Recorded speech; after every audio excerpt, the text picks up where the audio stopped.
Hello everyone. Hi, how are you guys doing today? We're doing the Angelcast today. Angelcast season 2 specifically. Hi. So this is something I do at the ending of every season of Buffy and Angel. I did this for Angel season 1 and I just finished recording the Buffy cast season 5, which was an ordeal. It took me a while. Luckily, the Angel one is not going to be that long because I am not going to do the same thing that I did for the Buffy one. Because in the Buffy one, I talk about every episode individually and then every character individually and everything individually. For Angel, I'm just gonna give you like a quick my quick feelings on it, I think. And by quick I mean it's probably gonna be like 40 minutes or something like that. But okay, let's talk about Angel season 2. And if you're watching this, well, you are watching this on YouTube, but hi, I don't really post my Angel reactions to YouTube. They are exclusive to Patreon, mostly for like convenience of like what time and effort we can put into them.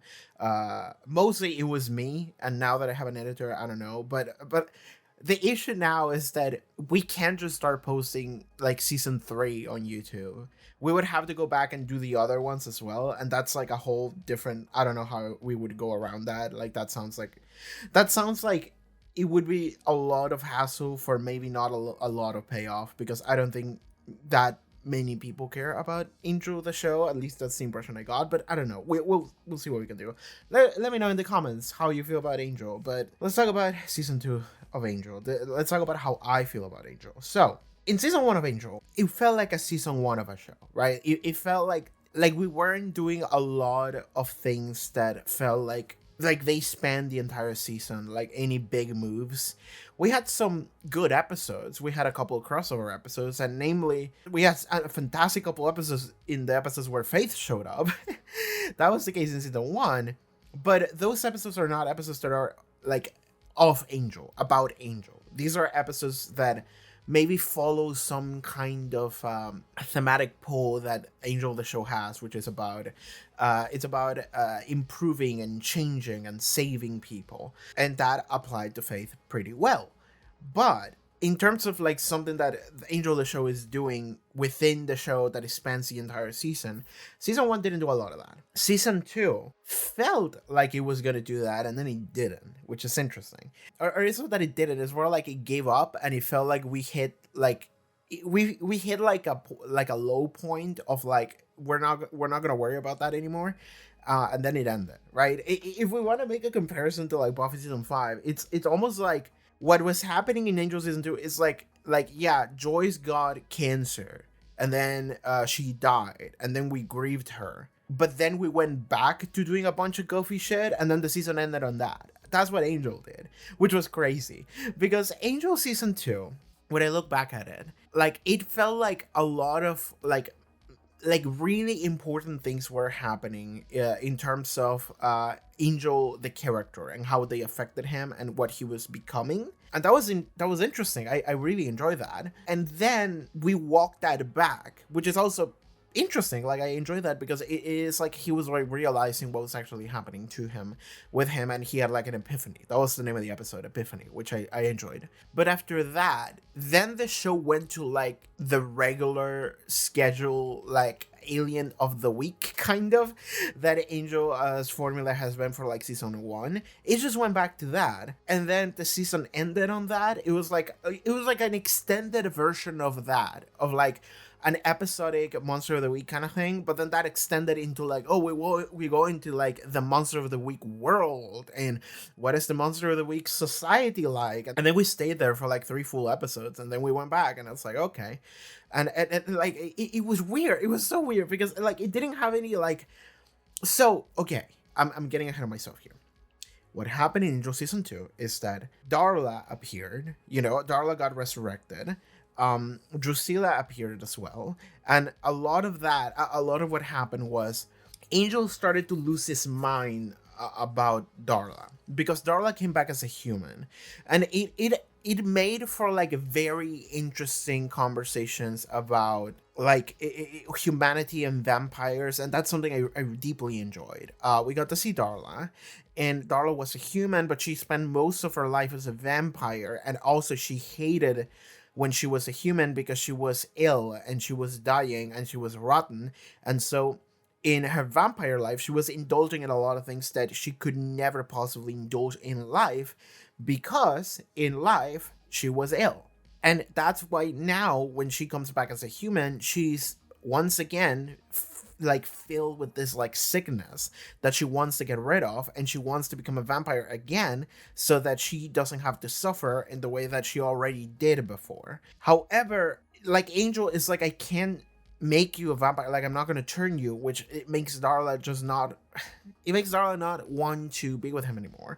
It makes her want to run away and find her solution somewhere else. But we enter this like weird area where Angel, he wants to save Darla, but Darla doesn't want to be saved. And more than that, Darla actually wants to become a monster. She wants to be worse. And in becoming a vampire, you're essentially becoming a killer. And Angel is like, no, I'm not going to let you do that. And if you ever go back to that, I'm going to kill you myself. He convinces Darla not to want to become a vampire anymore. And just embrace her humanity and be happy that she can have now something that's real, even if it lasts briefly. She can have a taste of enjoying humanity for a while, and then she gets turned into a vampire anyway because of fucking Lindsay. Because Lindsay is having his like weird, like, I am obsessed with a girl era, where he's just like, I'm not gonna let Darla die, so I'm gonna make her into a murderous vampire immortal. And it's like, okay, then everything goes to shit because of that. And Angel's mental goes to shit because what we see is that Angel is obsessed with Darla. The moment that Darla like enters the fray, the human or vampire version, it doesn't matter. Whenever Darla is the topic of conversation in the season, Angel starts to lose himself. He starts to like, the fact that he goes into his room and he just starts drawing from memory Darla's face over and over and over and over again. It's like, okay, my dude, like, I've been obsessed over people that have meant a lot to me. Like, I've been obsessed over girls that mattered to me when I was like 13. I never did that, right? Like, I did a lot of things that were detrimental to myself, but I wasn't obsessed to the degree of filling my entire room with just drawings of her. Not the entire room, at least. And the fact that Angel was at that point, I was like, okay. And like, to me, when I thought about it, I was like, I guess it makes sense, because like Darla was his life companion. Like Angelus and Darla, they were together for I don't know how many fucking years, like a lot. So the majority of their life was spent together. And even after Angelus regained his soul, they were still trying to like get together again, even though they were different people that weren't compatible anymore, which was an interesting story. And it's so weird because they have such like complex but also like powerful feelings towards one another. And it makes sense that this version of Angel is just like can't move on from her and is trying his best to either save her or kill her. Those are the two options. And the thing is that in doing that, he loses sight of things that actually matter. Because what happens is that Angel becomes so obsessed with Darla and Wolfram and Hart, which are the people that are doing this to Darla, that he just decides, all right, I'm just gonna go and do this myself. And I don't care what anyone else says to me. And her entire like friend group, you know, we got Wesley, we got Cordelia, we got Gunn now this season. Shoutouts to Gunn for being upgraded to main character role, like supporting main character for this season of Angel. He was like one of the coolest characters from season 1, and he just becomes like a mainstay for season 2. Big fan of that. But in season 2 here, Angel just decides, yeah, fuck all of you, I'm just gonna do this myself. Because they just told Angel, like, you can't do this. And it was after he had decided to let all of those people at Wolfram and Hart to just like get murdered. And they were like, you went too far. And he was like, well, fuck you, I don't care, and you're all fired. And it's because like at this point, Angel has adopted this mentality of seeing the world in like a black and white. Essentially, he's just like, these people are evil and they need to die, because the people that are good cannot like they are going to be better as like if I dispose of these people that are just evil. So if I let all Wolfram and Hart just die, then I'm doing a good thing, because evil is lesser in the world. So that's just a good thing to do. And that's it. That's the mentality. It's just like, fuck these people, I'm just gonna let them get killed. In doing so, what he's doing is that he's detaching himself from any of this, because like, you know, he's removing that empathetic part of himself of like, these people are dying or whatever, or any morals or anything like that. It's just like, all right, fuck him. But beyond that, he's adopting this black and white mentality that is going to essentially break him eventually, because that's not the way the world works. And I love, like, I was so in tune with Angel this season, at least for this portion of the season, because like I predicted everything that would have happened in Epiphany before I watched that episode, like the week before. It was impressive. But what was amazing about it is that the realization that Angel ends up having, because like now he enters this like edge boy Batman era where he just starts going around and doing whatever he can in order to like dick over Wolfram and Hart, in order to kill them all, destroy it all, and then also murder Darla, because he has adopted this like, all right, you're evil now, so I have to dispose of you. And he's doing this while his team is struggling to stay afloat. And it's not that he doesn't care. We see from his point of view that he still cares on some level, but he wants to not care. He's like constantly spying over them and seeing what they're up to, and then he just doesn't engage or interact, right? And also sometimes he just chooses to not like do anything, because like the season puts up different moments where it's like you can go in and do the right thing, or you can go and do the thing where you're gonna get Wolfram and Hart, and he chooses the latter, right? Like he's so obsessed with this vengeance path that he has set for himself, which is very self-centered, but he's also like it fits within his worldview of like, this is the objectively best thing to do, of like destroy evil. That's it. That's what I'm doing. And this eventually breaks him, because he has this episode where he goes to like see hell or whatever, and he just arrives back on Earth, and then he gets told by the dude that died from Wolfram and Hart, I forgot his name, but like he's just like, hell is this? It's just humanity. It's just the world. Like, you think evil is just like a big demon that you just punch and that's it. It's like, no, evil is something that everybody carries within him at all times. Every person has the capacity for evil. Everyone is evil to some degree. The world isn't black and white. It's actually gray. It's a bunch of different shades of gray, but everybody is gray, and everybody carries that in them. And that makes Angel break a little, because Angel has put himself in this path of, I will vanquish, I will destroy, I will obliterate every shred of evil that I can see. That guy is evil, I'm gonna kill him. That guy is evil, I'm gonna kill him. It's simple as that. However, what you need to understand, that Angel understands in this moment, is that all of those guys are not inherently evil. They just have the capacity for evil, and they are actually just people. It's not just a bunch of evil demons. Every single one of those people are people. And something that even Angel Season 1 does is that even demons are also people. Maybe they're not even inherently evil either. There is no inherent evil. And this is something that Angel, breaks him a little bit. Like, he actually breaks in that episode, and he loses himself, and he doesn't know what to do. And he wanders around, and he's lost, completely lost. He keeps staring at people, and he sees evil and everything. And now it's like, well, then what is the point of my life? Because, I've just swerved my entire life mission into this quest to vanquish evil. And it's like, well, evil is just the world. There is no world if there is no evil. So what the fuck do I do? And then he goes to Darla and just fucks her. And that is what happens. He goes on this I'm sad, nothing matters anymore, fuck everything. I guess I'm just gonna go have sex with the girl I have this insane crush on. And what's funny about that is that the only reason why that happens, not the only reason, but the reason why that happens, and then that becomes this to be continued, and it's set up as there's this lightning or whatever, and the angel wakes up in the middle of the night, and it's whatever. You are supposed to watch that, and you are supposed to go oh, that is Angel becoming angelus again, because he had sex. But that's not how it works. I'm not stupid. I've been watching this show. I know how this shit works. And they keep making jokes about he can't fuck. But that's not actually true. He can fuck. He just can't be happy while he fucks. And this was specifically a sad fuck.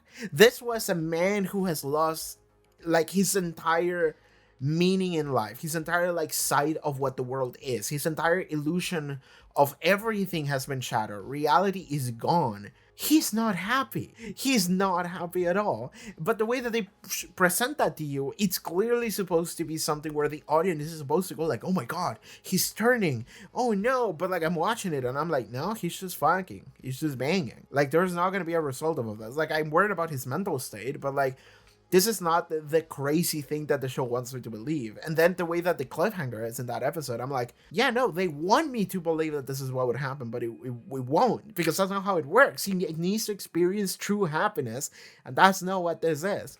And then the next episode starts, and that's literally the first thing that happens. And Darla's like, what? Aren't you supposed to turn? And I'm like, girl, that's not how it works. That's not how the curse works. I know how the curse works. The show is like too focused on the fucking. It's just like happiness and fucking are like synonymous. And I'm like, girl, that's not true. That's just not how life works. Yeah, in that episode, Epiphany, I fucking love that episode. Maybe the best episode of season 2. Because that is the episode where Angel actually, and the reason why I enjoyed that episode so much is because that episode and I were like in full sync. We were like fully agreeing on everything.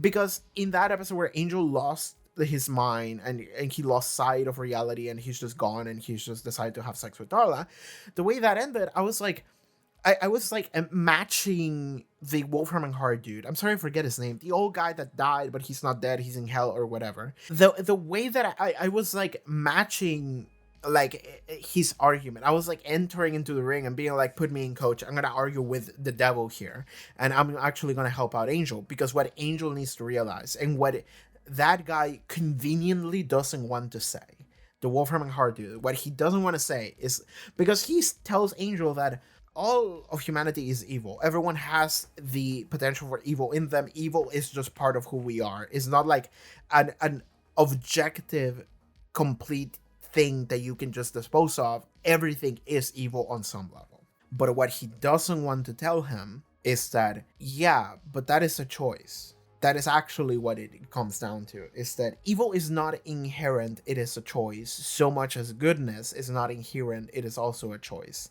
Everything about what the show, about this like entire discussion of like morality, what is good, what is evil, and what is inherent, what is natural, all of it comes down to, well, it's what you actually do with that, is what you make of that, is your choices that affect all of this. And Angel ends up realizing that in that same episode, Epiphany, and well, the follow-up episode, and I was like, it's perfect. Like, he got there. He fucking got there by himself. I was like, hell yes. But like, and that is the thing, and he puts it so succinctly, I think.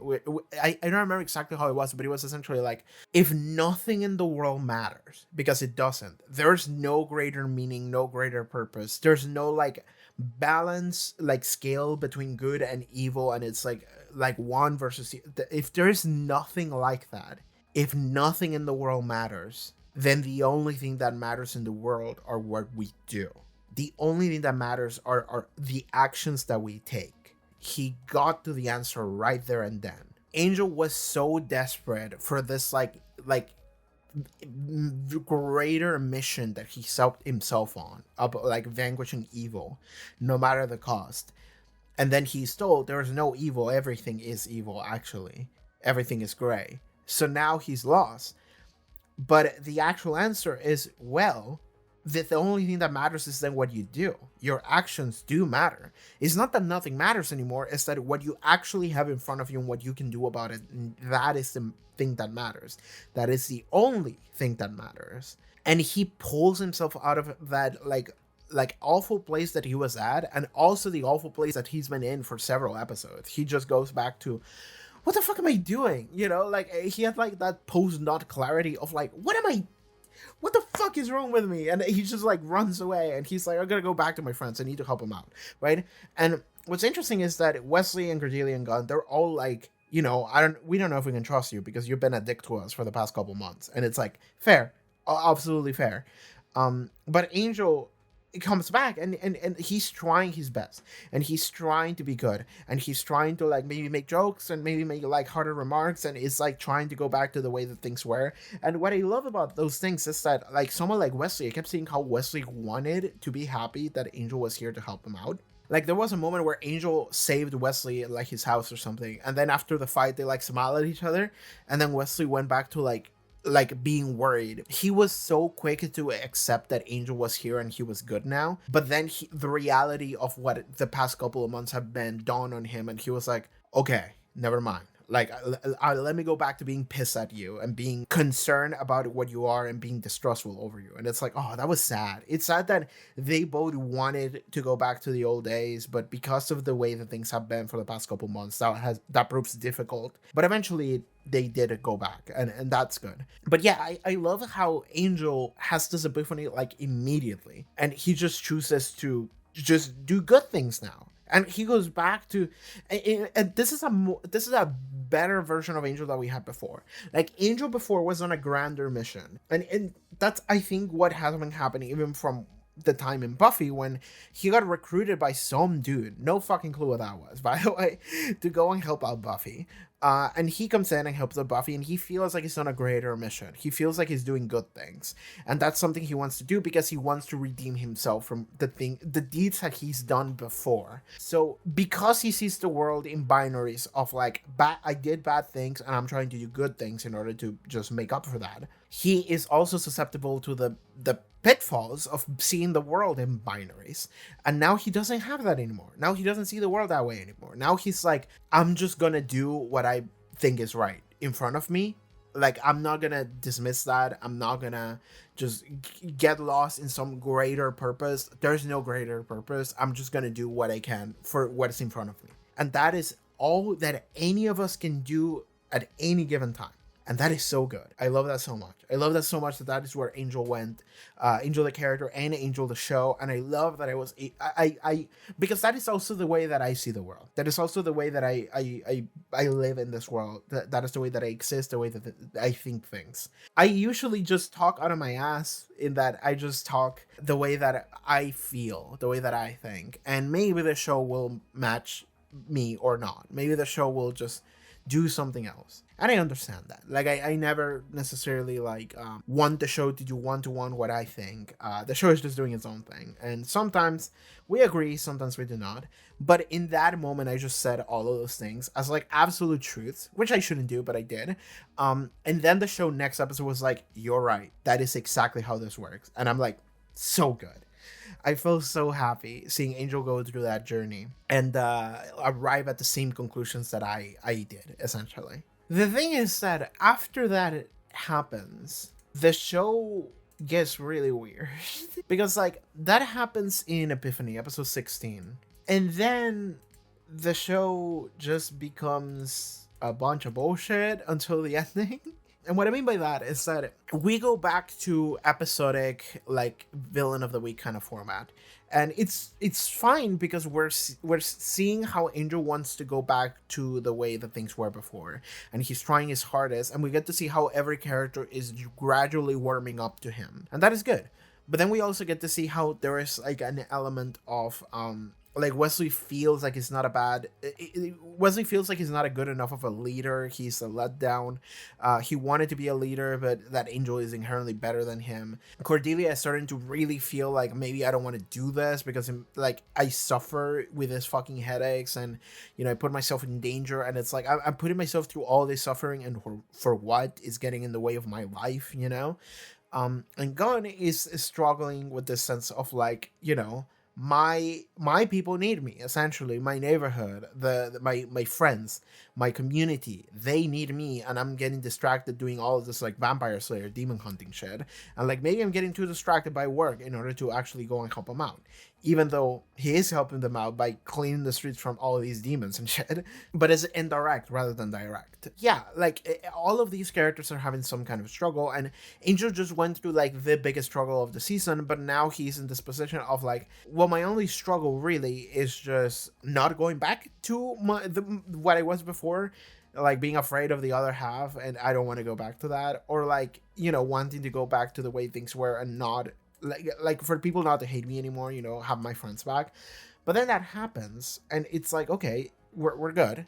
And then we just have episodic things, because like, okay, after Epiphany, what do we have? We have this Harmony. Oh, this is the episode with Harmony. Maybe we should talk about that. Then we got Dead End. Which one was this one? Oh, this was with Lindsay. We should talk about Lindsay. Lindsay is maybe like an all-star character for Angel. And then we're going to the finale. Okay, I see. So after Epiphany, we got this Harmony, an episode where Harmony shows up. Oh my god, I forgot to talk about Harmony and Buffy. I really like Harmony. I actually really like the character of Harmony. And she just comes to Angel, and we have a fun episode where she joins an MLM and just betrays everybody, and then we just leave her, and that's it. And it's so funny.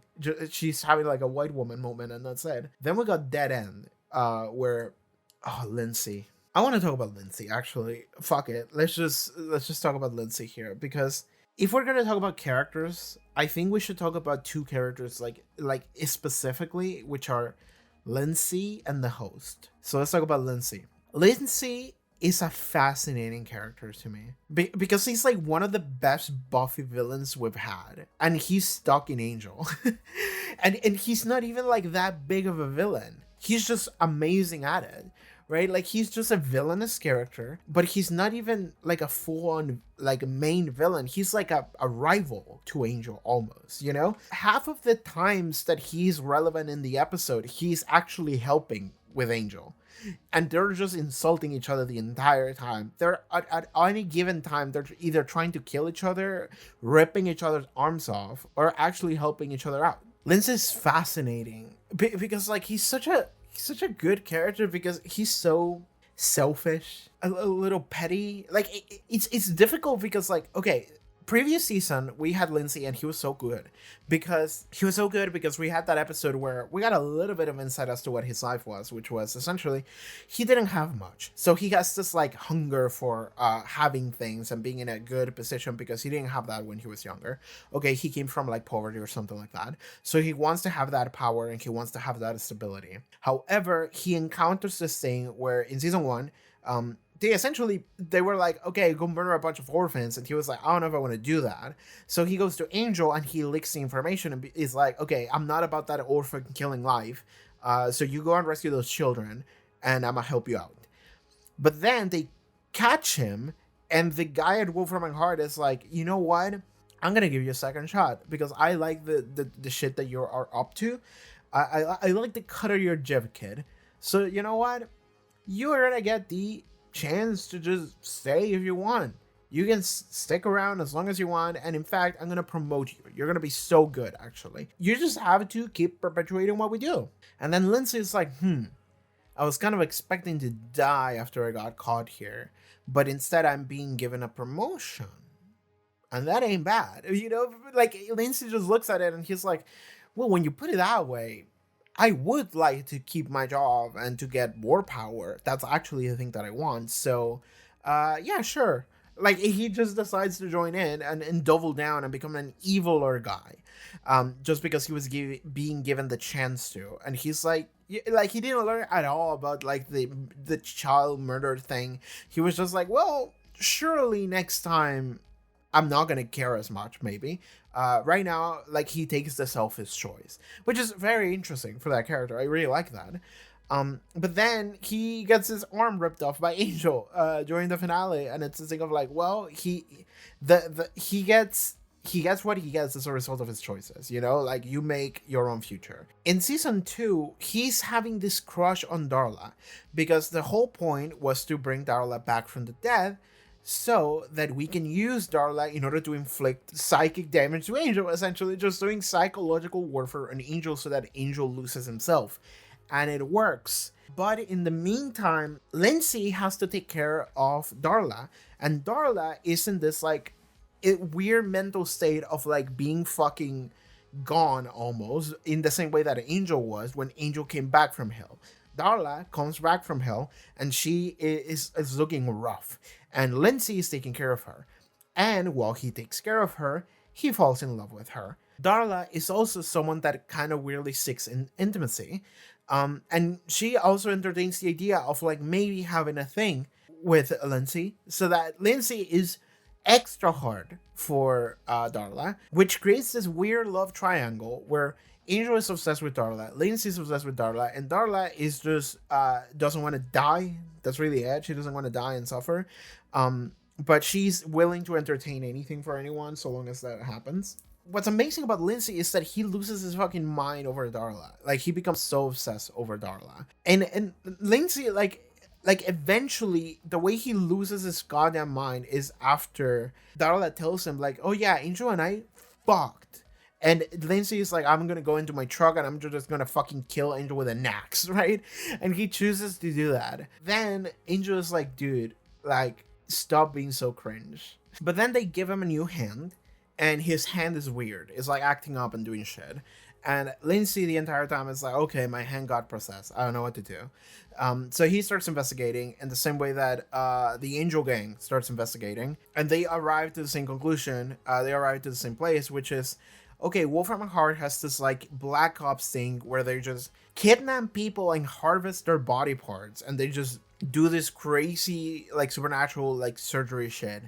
Taking body parts from other people, and that was so fucked up to see. There were some fucked up bodies we had seen, like the room where they were keeping all the bodies, and they were alive still. And Lindsay like recognized like the dude they took the hand off. You know, it was like a dude that he had known from like mail or something like that. And this was actually a second chance for Lindsay to have like a moment where he's actually cooperating with Angel. They cooperate because of the situation, and then he's like, you know what? I'm fucking done. Like, I hate this. I hate everything about this. And he chooses to actually do the right thing. And he's like, I'm going to help out. We're going to save the people that we can. And then I'm just going to fucking leave town. I'm out. Fuck all y'all. I'm going to get the fuck out of here. And that is so interesting. And the best part is also this scene where he goes back to Wolfram and Hart and he becomes the Joker for a scene. He starts fucking around. He starts shooting random people. And he just started being like, oh, my evil hand is doing evil shit. Just going crazy. And the entire and like then he starts spitting. He's like, of course I got the promotion. Why would I get the promotion? Like, I don't deserve the fucking promotion. You know who's busting their ass in order to make it out the way up to the ladder is fucking, I forgot her name, Lila. Yay.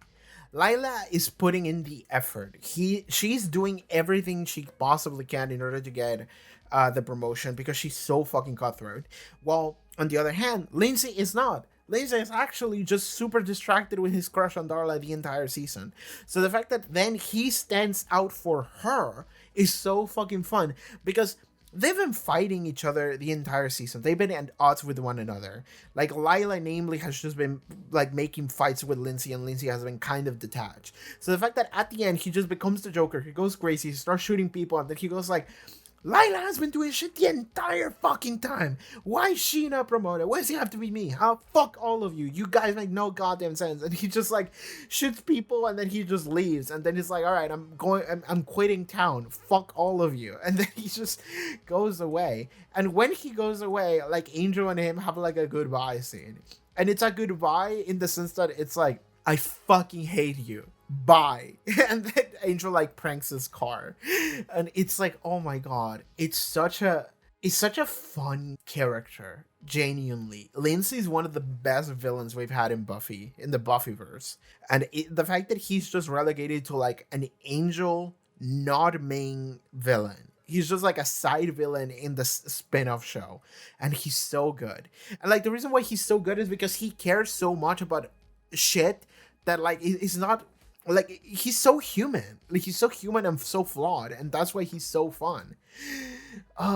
Lindsay's such a good fucking character, dude. I'm so happy. I'm so happy we get Lindsay. Okay, moving onward, we get, let's talk about the host. I want to talk about the host. The host is a new character introduced in Season 2 of Angel, and the host is so fun. That is another banger A-tier character. I fucking love the host. The host is just a green demon guy who's just hanging out at this demon board, and he's the host of it. He owns it. He owns the place.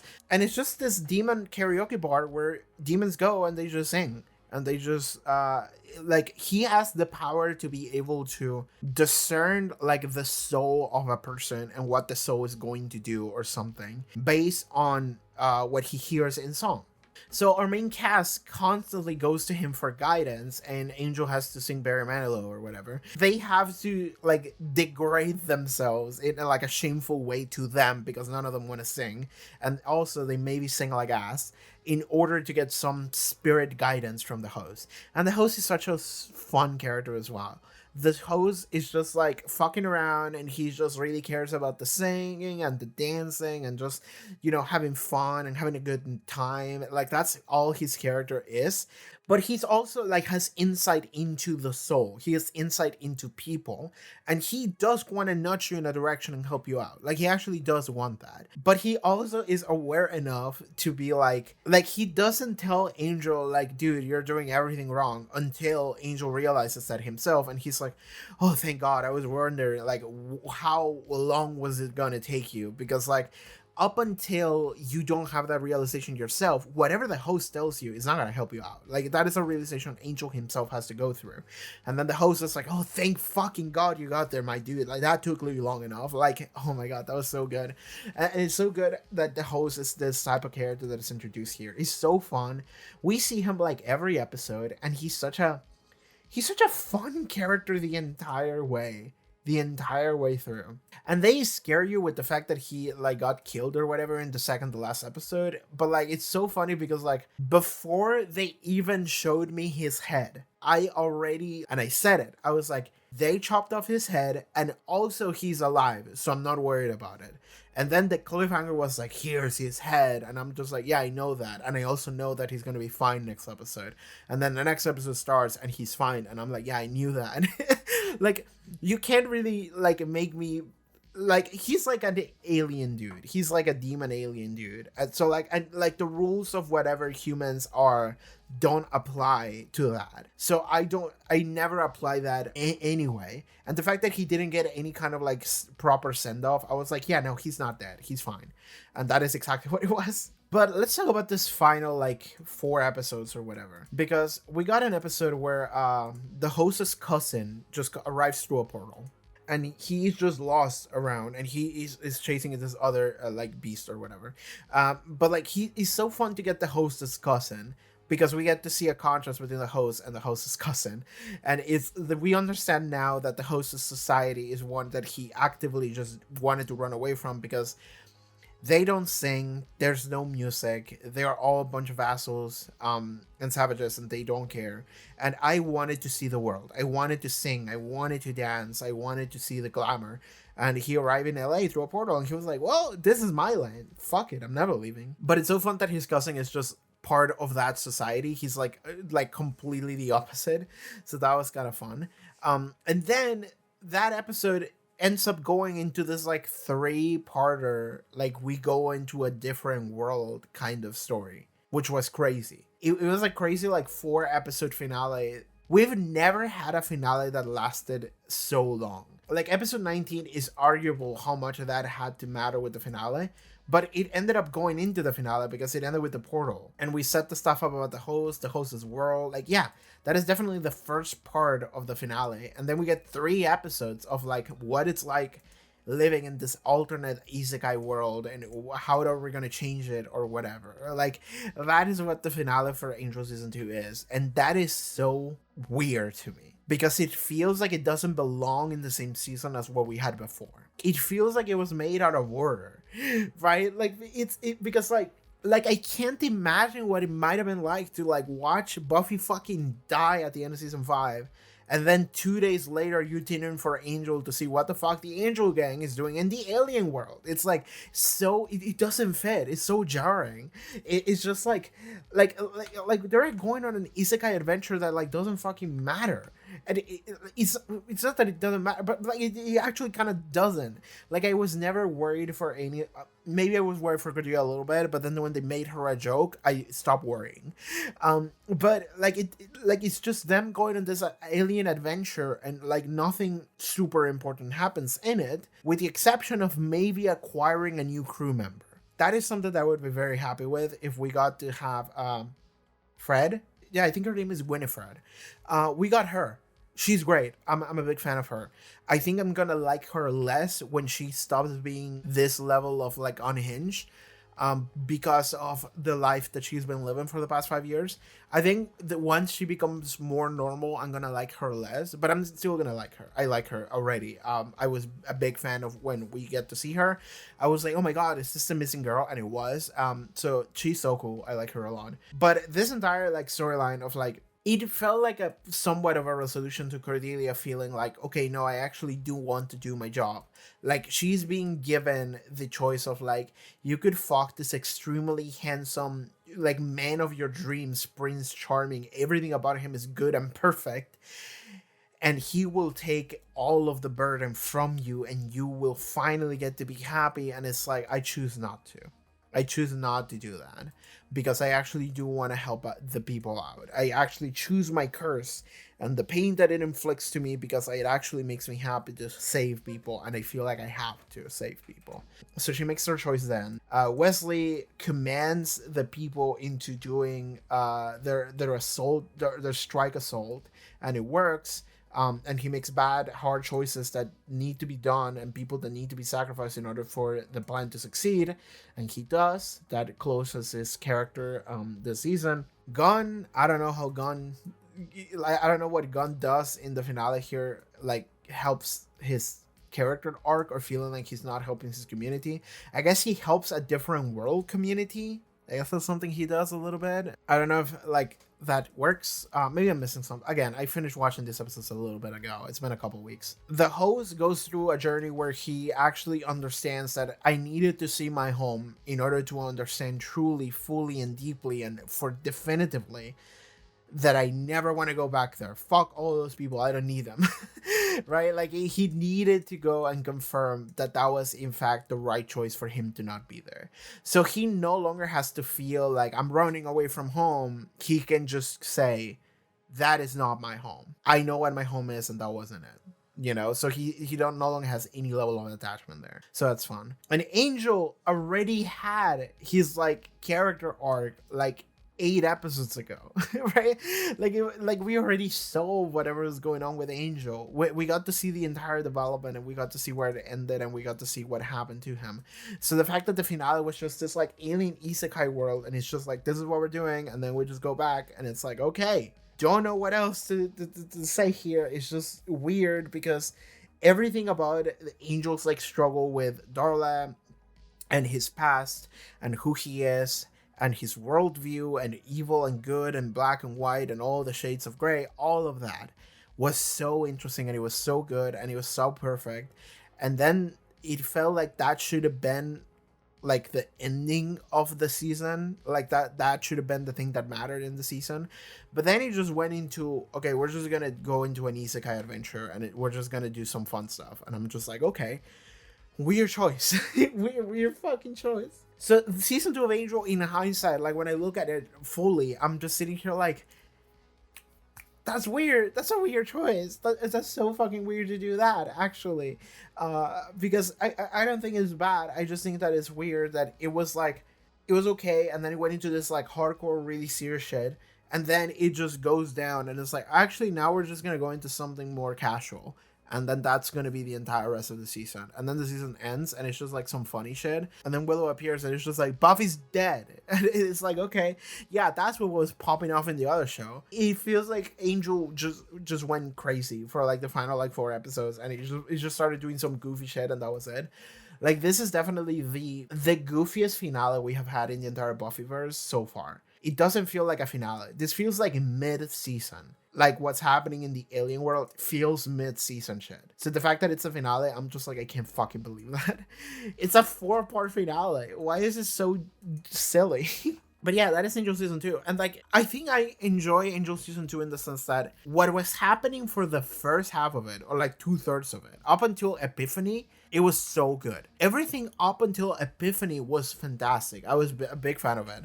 And I think it's better than everything in Angel Season 1, probably. Like, Angel Season 1 didn't really have that thematic pull or like journey that anyone is going through that lasts the entire season. I don't think Angel season 1 had that. Angel season 1 was just a bunch of episodic things happening, I think. So Angel season 2, I think it's better in the sense that it actually is giving me that until episode 16, and then from episode 17 onwards it goes back to being Angel season 1. That's how I feel about Angel season 2, is that for the first 16 episodes of it, it's just fucking bangers and it's great. And then for the next, how many? 1, 2, 3, 4, 5, 6 episodes. For the final 6 episodes, I don't know what it's doing. Arguably 4, because Dead End feels good. Dead End feels like a good episode that actually like gives us closure kind of to Lindsay, who's like an important character. So that's good. I like Dead End. So Dead End feels okay. So arguably up until episode 18, it feels like a good season that is doing something that is like important and matters and is cool. And then episode 19, 20, 21, and 22 is just like, I don't know what we're doing, man. We're just fucking doing some clown ass shit. And it's not that I didn't like it, but more so that it feels so disjointed for what the season was up until that point. Again, it feels like 4 random season 1 of Angel episodes slotted in right at the end of season 2. It's not that I disliked them. It's fine. They're fine. I enjoyed them. But I was like, what are we doing? Like, fully, what are we doing with these episodes? And I think that summarizes Angel season 2, actually. Like, I don't know what else to say about it. Like, I would say that I think season 2 is better in the same way that I would say that season 5 of Buffy is better than season 3. In that same way, I prefer season 1 of Angel just because of the 2 Faith episodes we got in them. For the exact same reason that I would say that I prefer season 3 of Buffy, I would prefer season 1 of Angel because there was faith in it. Like, it's literally just like, I'm not even joking. I don't remember any other episodes of season 1 of Angel. I just remember the 2 Faith episodes, and that was enough. That was like enough for me to be like, fuck yeah, I love this show. Oh my god, like, it's so fucking funny that like my entire barometer of what makes a season good is just like frequency of faith in it. We got to see one scene with Faith at the end of the first episode of season 2 of Angel. That's not enough. I need like maybe 7 more full faith episodes. Full faith. That's what we need. Full faith here. But yeah, season 2 I think is better than season 1 because it just makes sense. It has this like character like drama and journey that Angel is going through for the first like 16 episodes of it. I really enjoy them. It's very personal. It's very like heavy, and it really focuses on all these emotions and the worldview that he has developed and how that is wrong and how that has to change and some greater questions, or rather epiphanies. And it's so good in a way that season 1 wasn't. But also, I don't think there is a singular episode of season 2 that really stood out to me as like an episode that I'm like, oh my god, this was a fucking masterpiece. Like, this was peak. The only thing I got is Epiphany that I liked, but I think I liked Epiphany a lot because because it was a moment of like the show looking at me and being like, you're right, actually. Everything that you said is correct. Like, the way that you see the world is actually correct, and Angel is realizing that now. Like, that is kind of why I enjoyed Epiphany. But that's not necessarily because that is a fantastic episode or anything. When I say that, I don't mean in the sense that it's a bad episode. I mean in the sense of like, the Faith episodes are episodes that I'm gonna carry with me until the day I die. Like, in the same way that I watched The Body in season 5 of Buffy, and like, that episode is gonna stick with me. I don't think I got any of those like giant blowout episodes in Angel season 2. I enjoyed it, but I don't think we got any of those individual moments. So yeah. So I think that's season 2 of Angel. I don't know what else I can say. I'm enjoying Gunn as a member of the main cast. He's usually not doing that much, but I enjoy his personality and enjoying him interacting with everybody. Wesley continues to be a nerd. He's fine. Cordelia is starting to struggle with the fact that she is experiencing a lot of like pain and suffering and sacrifice that she's putting in, and she's realizing that and how that gets in the way of her life. But also she realizes that as an actress she's being told to do a bunch of shit that she's not comfortable with. And something I will say, something I already mentioned, but something I will say is that it's a little weird to have the stories of Cordelia being an actress and being forced to put on this like skimpy clothes and bikinis or whatever, and she's being objectified in a way that is demeaning, while also Charisma Carpenter, the real life human being, has to put on the skimpy clothes and this bikinis, becoming objectified as a criticism of being objectified. While also I know behind the scenes there was some fucked up shit around Joss Whedon and the what was going on between these cast members and the showrunner of the show for both shows. That makes me feel bad. And I also remember, because I read an article that was like detailing some of the shit around Joss Whedon around the time that I started watching Buffy for the first time, actually, because it was one of those things where like I started watching, like I made a poll and I didn't look too far into it, and then Buffy won, and then I mentioned that to someone and they were like, "Oh, the Joss Whedon thing," and I'm like, "What's that about?" And then I looked it up and I was like, "Ooh, that's not great." And if I remember correctly, I remember reading some stuff around Charisma Carpenter and how she got a very bad treatment while she was working there, and that makes me go like, ugh. Like whenever I see these stories of like Charisma Carpenter, like Cordelia having to wear all this shit, and it's like a weird commentary of like, you know, they make you wear this shit in the industry and it's all for them objectifying you and turning you into this like eye candy thing and not actually caring about you one bit. But then also thinking the irony of the fact that I think Charisma Carpenter was going through the exact same stuff in real life, that makes me feel bad. So that's something I do want to mention, is that makes me feel bad, and I have very complex emotions about that, because I do think that storyline is good, but it's hypocritical at the very least if what was happening behind the scenes is true. Which it is, because I do believe the victims. So I'm just looking at it like, what the fuck are we doing? It's so hypocritical, and it's so like it's almost insulting. It is insulting, is what it is. And I'm just like, Jesus Christ, like, is that really what is happening? Okay. So yeah, that is something that made me uncomfortable. That's something I just want to mention here, because there's no other place to mention it really, other than the episode that I already watched on Patreon. But yeah, we just passed the 1 hour mark here on my recording. It's gonna be less after I'm finished editing it, but like, I think that's gonna be it for this Angelcast season 2. I don't know what else I can say. Good season. I enjoyed it. And again, if you would like to watch this entire season alongside me, and season 1 as well, they're all up on Patreon. All of the Angel episodes on Patreon, they are full-length reactions, so you can watch the entirety of the episode alongside me, and they are also all up for cheap. You know, I'm posting all of these Angel watch-alongs for like the lowest tier, which is like $3. So if you just join in for $3, you get access to all of the Angel episodes. Something that I would recommend you to do in like a pro tip: just join for 3 and then save all of the links for Angel, and then you can stop paying and you'll just keep all of the links for yourself. Like I'm not changing those. So that's a tip for you in case you just want to save as much money as you can. That's something that I would do. But yeah, I think that's it. I don't know what else I can say. I'm just staring at my screen. I think I'm done. With Angel. Yeah. Excited for season 3 of Angel.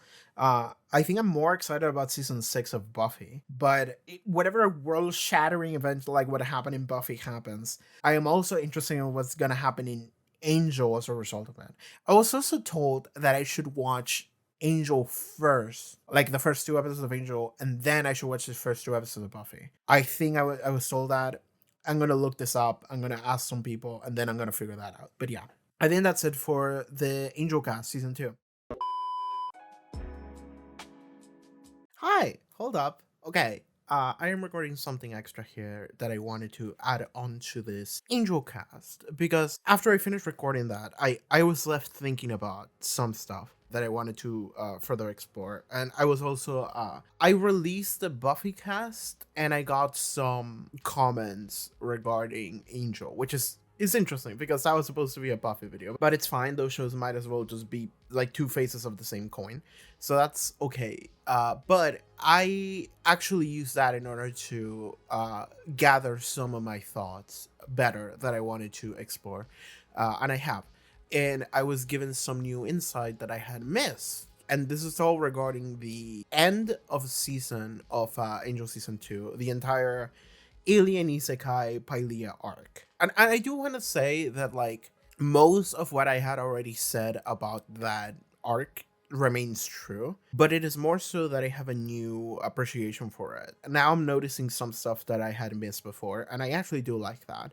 I do think that some of the thoughts that I already expressed about it are just the exact same, but now I have something extra to think about, and that's good. What is specifically I'm referring to is that the Pylea arc, well, what Pylea this world represents, is kind of so okay, this is something that I was already told before. Like, this is like the fairy tale arc, everybody gets their wishes or whatever. That is not as interesting to me as the other thing that I was made to understand, which is Pylea is kind of the opposite of what Angel is. Not the character, but the show. But Angel, the show, explores a lot of those elements and themes that are just completely gone in Pylea. Pylea is a world in which everything is operating on definitives and black and white. Angel is a show where the entire show explores gray areas.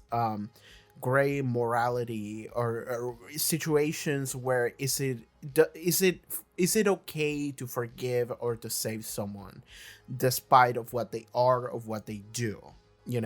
A lot of Angel is just dealing with a lot of more complex situations about anyone's lives, including our main character's Angel. Pylea is a world where that is completely gone. And what's interesting about that, and this is something that I had missed, because I understood that Pylea gave someone like Cordelia or someone like Angel, like, oh, everything's great here at first, like everybody had this thing of like, I'm a princess now, and Angel is like, oh, I can hang out in the sunlight. This is great. I'm having a great time here. But what's more interesting to me is the fact that what this world is going into is essentially exploring the fact that, like, if these characters were given a world in which everything was black and white, so they didn't have to worry about grays anymore. They didn't have to worry about any of those, like, pesky little details that maybe keep you up at night, that make you, like, question, like, those things that make life difficult. If they didn't have to worry about them, would they be better? And that is essentially what the set of episodes is exploring. And it's not just the characters, it's also just the theme of the show. And that is so interesting. And it's also interesting from, like, the angle of the host. God, they told me his name. I'm sorry. I just keep calling him the host. I think I called him by his name when he showed up in the second episode of Angel Season 3. Like, I already record those episodes, by the way. Like, I'm gonna release them, like, pretty much, like, as soon as I release this video. Lorne, that was his name. What's interesting about the host, Lorne, he actually represents the show's themes in a way that is fascinating, because he says, well, I ran away from home because back home in Pylea, there is no singing, there's no art, there's no music. And that's something, it's cool to have, like, a character that's, like, artsy, and it's like, well, back home we didn't have art. So I like art, and I like that I get to explore it here, and that is the reason why I ran away. But more so than that is the fact that in Pylea, everything is an absolute, everything is black and white. There is no details in between, because they are not interested in dealing with that. They are not interested in exploring the complexity of the human emotion, which is what Angel is all about. And Lorne is someone that he sees it for what it is, because he also has powers to do so, right? Like, he has the power of infinite human or just entity inside in wisdom. He can literally see into people's souls and pull that out and understand them in a way that no one else can. So in a way, Lorne is actually just like the ambassador for what the series is, because all he cares about is that those little details, that insight, that complexity that Angel, the show, is interested in exploring. Lorne is all about that, and he didn't have that back home, because back home is a place of black and whites. There's no There's no complexity at all. Everything is simple. And what's fun is that there is the exploration of someone like Cordelia and Angel, and I'm not sure how Wesley and Gunn necessarily fit into this exploration. I hadn't reached anywhere with that thought, but maybe you guys can let me know. But someone like Cordelia is the most notable, and someone like Angel also a little bit. But someone like Cordelia is someone that she gets to be the fairyland princess. She gets to be the queen. Everyone gets to like revere to her or whatever. She gets to have her beautiful Prince Charming. He's super handsome. He's like literally perfect. He's like perfect in every plausible way. In fact, he's so perfect that like they essentially tell her like, when you fuck this man, like you will be cured of the vision, so you won't have to suffer anymore. Like everything that Cordelia is given here is so perfect. Angel is also being given something like that in the sense that he can hang around in sunlight. He's less of a vampire in Pylea than he usually is in the human world. That is the explanation we are given, is that both halves are more themselves than they usually are in the human world.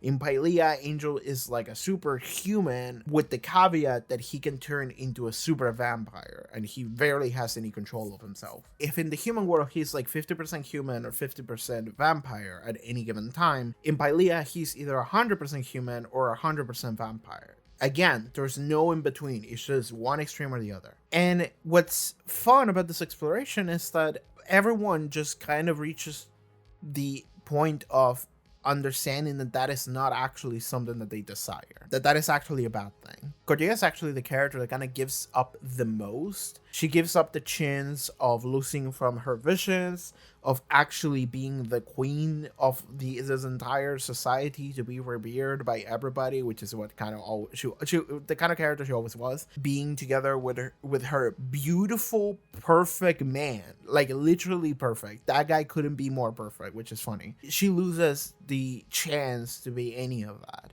because the truth is that this isn't the real world. In the real world, you actually have to deal with shit. It might feel like a hassle. It feels like a hassle because it is a hassle. It's actually annoying as fuck. And we all wish we didn't have to deal with any of the bullshit sometimes. But the truth is that you kind of have to. And it is actually not as bad as you think once it's over, usually. You kind of deal with things and then you actually are happy that you experience things or that you manage to overcome something. Pylea is a world in which none of that exists. Therefore, there is less struggle on some level. But then the lack of that creates something that is just not good for you or anybody. So Pylea is kind of a world in which the entire world operates on like a polar thematic opposite than the real world does in Angel, which is just a polar thematic opposite from Angel the show. And it is interesting to go there and explore what if the Angel the show just didn't do what Angel the show does, right? The rules of the entire universe have changed and now they adhere to the opposite. And that is really fun. That is actually really fun. And I like what that ends up being for our characters here. I think that conceptually, I think that is super cool. And that is an element that I hadn't realized before. So I would like to address that here because that is super cool. Actually, I really like that. Conceptually, I think that this arc then makes a lot more sense, and I like it a lot. However, and this is the thing about the Pylea arc for me. Someone compared it to something like Restless in season 4. The thing is that Restless was a single episode, and the Pylea arc were 4. And that is kind of the issue I have with it. Let's say that it was maybe 3, right? Let's be kind, because the 4th episode is the episode that precedes it, and then goes right into it. It is kind of a 4-parter, but let's say that was just a normal episode. Let's just give it the benefit of the doubt and say, let's give it a little leeway and say that was a normal episode. So it's a 3-parter, and it's a little rough in terms of just viewing experience for me. Like, I think I have a newfound respect and just enjoyment of what conceptually it's doing. In terms of a viewing experience, it is kind of losing me. especially that for especially the episode Over the Rainbow. Like that is the episode that to me I was like, this episode almost didn't need to exist. Like that's how I feel like I this is how I feel. If the Pylea arc was like a movie, just a straight up movie, I would actually leave very satisfied and I would have no notes. I would be like, that was pretty good. It was a little wacky, but honestly, I'm into it. That was fun. Like, like I would actually enjoy that. Like a movie that lasts not as long, you know, it's like a little shorter. It's like an hour and a half, very self-contained, but the fact that we have to spend like 3 to 4 episode slots on it feels like it's dragging on long enough that I start to question a lot of things, because it's making some of the flaws of the format a little more apparent to me. That is really the issue here. Because Restless, I would say that Restless is fucking fantastic. I love Restless so much. It's also the way Restless is told that it makes you think a lot. It is very vague, but it is something where like everything has meaning. The Bailia arc is just kind of having fun in the way that a more conventional story does. It's just like, oh shit is happening. Oh, here's a joke. Like that is what the Bailia arc is doing. And it feels to me like if conceptually this is what the arc is doing, I like it a lot, but it would be nice if it was more to the point, which is why I also like I think that if it was a movie I would enjoy it, right? Because it wouldn't be attached to this like expectation of like, okay, I'm gonna tune in next week and see the continuation of this. It would just be self-contained. It would just start and end in the same like time frame, and also it would be a little shorter, right? It would be a little more compressed, and I think that it being a little bit more compressed would make it a lot better actually. It would just be a weird movie of like, you know, Angel goes to medieval land, demon alien medieval land or whatever. Like that would be what it is. Angel in Fairyland, whatever you want to call it. Like I would watch that movie and I would enjoy that movie a lot more. So like again, like what I'm realizing is that my issues with this arc are not so much with the episodes themselves. It's more so with the format of them. It's just the format. And it's funny because I say issues, but like I don't really have that many issues, right? It's not like I didn't enjoy those episodes. And I've said this already, but let me say it again. It's not that I didn't enjoy this episodes. It's just like to me, they are just like fucking weird to slot in at the end of season 2, because season 2 I actually really liked, and then it feels like it just went crazy at the end.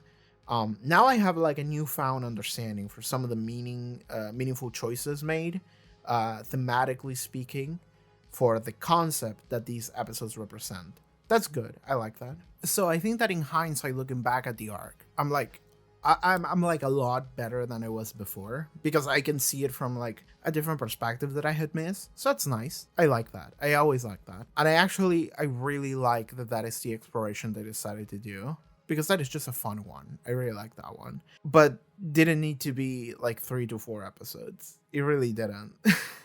Like I if it was just 2, I would be okay with that. I think that would have been perfect. Usually that's the way it goes, right? For 2-parter finales. I also come from Doctor Who. Doctor Who always does like 2-parter finales, and they're pretty good, right? I think that in 2 40-minute episodes you can do a lot, and it just goes great. Doing 4, it just made me go like, okay, we're just gonna continue doing this isekai alien story. All right, I wasn't expecting this. That it just keeps going, and I again, it's just like the viewer experience to me. It was just concerning a little bit. So like on a rewatch, I would probably feel a little better, because I would be able to notice things that I didn't notice before, probably. But like in general, like I do not wish to rewatch 4 episodes of that. Like that's kind of the thing, is that like you can give this to me on paper, like the concept, and I'm like, oh, that's super cool. I don't really want to watch shit again though. Like, and that is the problem. Like I kind of wish that I wanted to. And my issue then becomes with the way that the story was presented to me, in the format that it was delivered. So yeah, I guess that is kind of the update that I have on the Palea arc, because like I think that the parts that I talk about it in the original recording of this video, which is the rest of the video, like this is gonna be tackled onto at the end of whatever I say about Palea, which I think is the final moments of the video.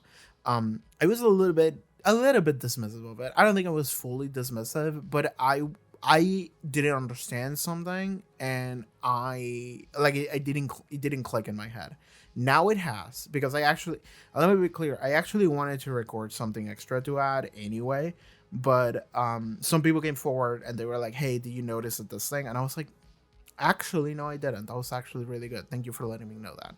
So yeah, like I understood like a level of it. I didn't understand like the entirety of it. And that is something that when I do, I'm like, okay, that's good. I actually really like that. Conceptually, that's fantastic. So yeah, that's just something I wanted to add there. I really, really enjoy that. All right, I think that that's going to be it for this little thing that I'm recording here. I actually don't have more time. People started coming in and there's noise, so I have to stop here. That's why I keep moving the microphone. Okay, I'm going to be gone now. Thank you for tuning in for this Angelcast, everybody. I think this might be the end of the video. I'm not sure how I'm going to do this. In just in case, thank you so much for tuning in. See you guys next time when we start Buffy Season 6. Bye-bye. And again, if you would like to watch every single reaction thing I did of Angel, it's all up on Patreon. So all of Patreon, all of Angel. You can also watch some Buffy stuff. The first episode of Buffy Season 6 maybe some Patreon. I don't know. I don't know if I want to make that promise. But yeah, all that shit up on Patreon. Go watch it. See you guys next time. Bye-bye.